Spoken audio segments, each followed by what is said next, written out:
Welcome back to my kitchen reno series. It's been a couple weeks since we finished the cabinets and countertops at my sister's house because she officially had her baby. Literally the day after we wrapped up the last video. So we gave her some space, took a quick pause, and we're back. And if you missed any part of this makeover so far, the mold discovery, demo, the cabinet install, the DIY marble countertops, I'll link the playlist here so you can catch up. Today we're painting all the cabinets, and to keep the space as livable as possible, especially with 2 kids and a newborn in the house, we split the kitchen into 3 sections. That way, at least part of the kitchen stays functional at all times while we work. Highly recommend this if you have to cook or live in your space mid-reno. I also decided to hand paint the cabinets instead of spraying. Spraying is great if you can tent off the entire area and control overspray, but hand painting keeps cleanup super manageable. You don't have to empty every cabinet, and it just works better for a lived-in home. Prep was pretty minimal since we're using Beyond paint, which doesn't require sanding or priming. The unfinished wood was still a little bit rough, so we did a super light sand with 220 grit, wiped everything down, and got right to painting.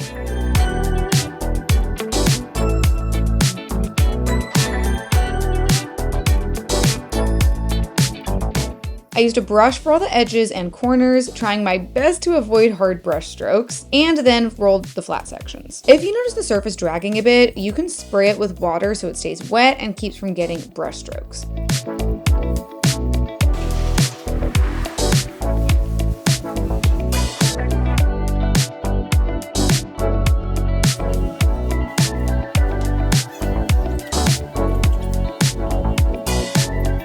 These little yellow painter's pyramids were a lifesaver. I'll have them linked in the description along with everything else you see.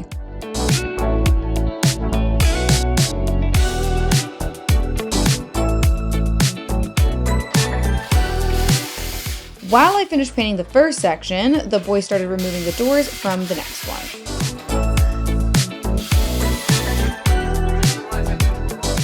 We sanded lightly with 220 grit between every coat. This is gonna give you a seriously more professional finish. And each drawer and drawer front took 3 coats of paint total on each side before top coating, which I'm doing here.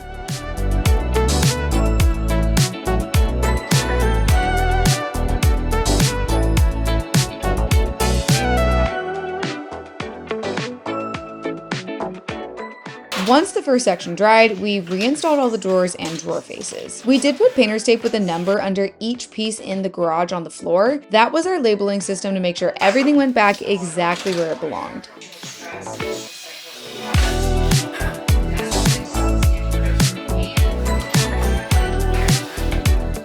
Then we moved on to the second section, which was all the upper cabinets along the main back wall.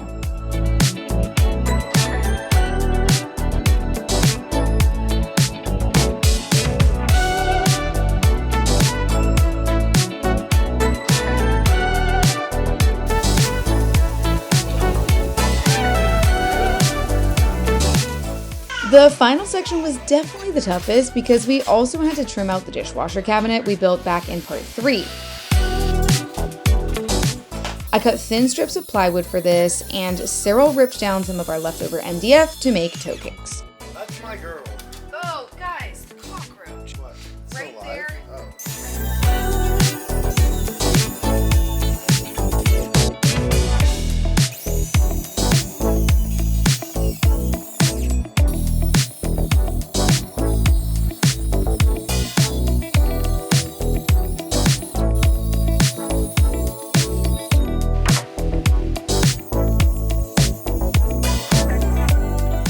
The toe kicks needed to be thicker to meet the flooring edge, so we doubled up the MDF by gluing and nailing small blocks behind each piece. It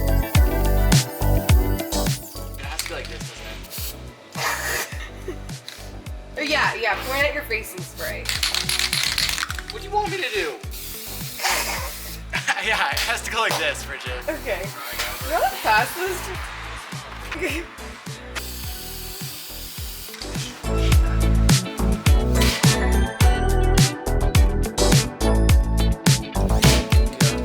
We also trimmed out the dishwasher cabinet, which was awkward since the dishwasher was already installed, but again, this needed to stay a functioning kitchen, especially with the baby here.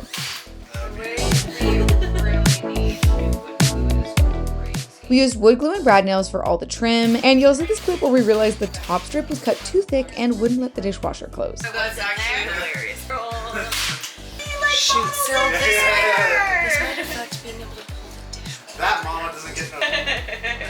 Let's just nail it and see. Bro, it will.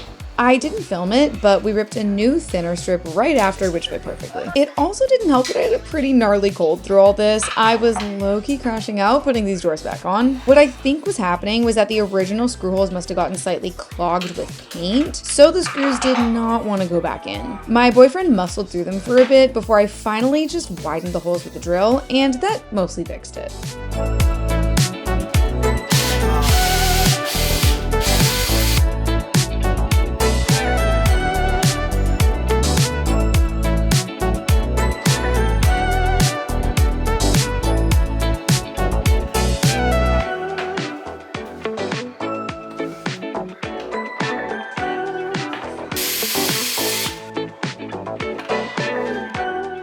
I painted all the toe kicks and installed them with brad nails.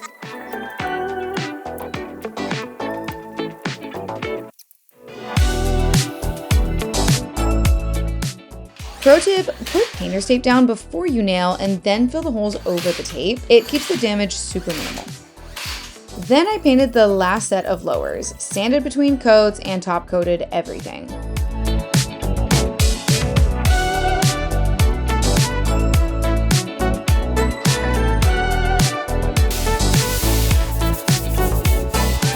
I didn't film much of the top coat, but this is Beyond Paint's top coat and I really like it. It's super thin, it goes on super easily with the top coat brush, and it dries to this gorgeous, smooth, glossy finish that's super easy to wipe, which is perfect for a kitchen full of kids.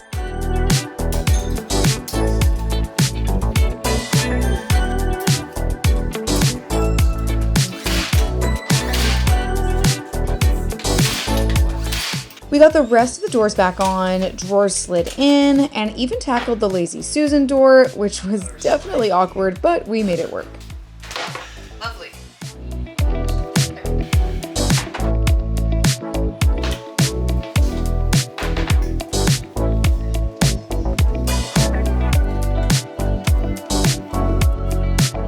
For the final touch, we installed this beautiful hardware from Plank Hardware. I used painter's tape to mark out the hole placement for all the doors, which kept everything consistent.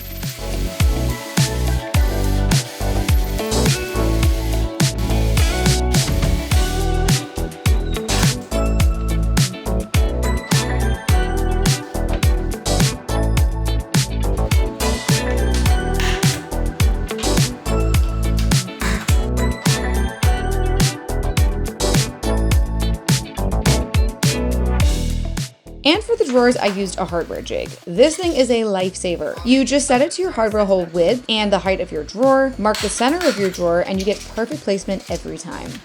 The top drawer here is smaller than the bottom one, so I readjusted it after the top one and then reused the same settings for both of the lower drawers.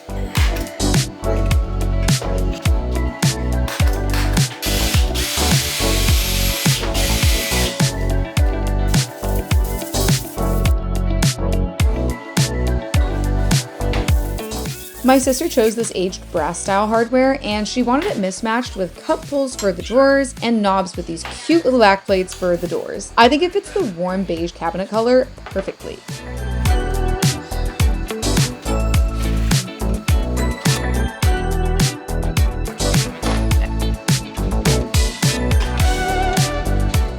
I also added little bumpers to the backs of all the doors and drawers, and that's it for this part. We're swapping an exciting new appliance in the next video. We still have crown molding and a backsplash to do, but for now, we've officially given my sister and her husband a beautiful, functional new kitchen. Make sure to subscribe and stay tuned for the next part.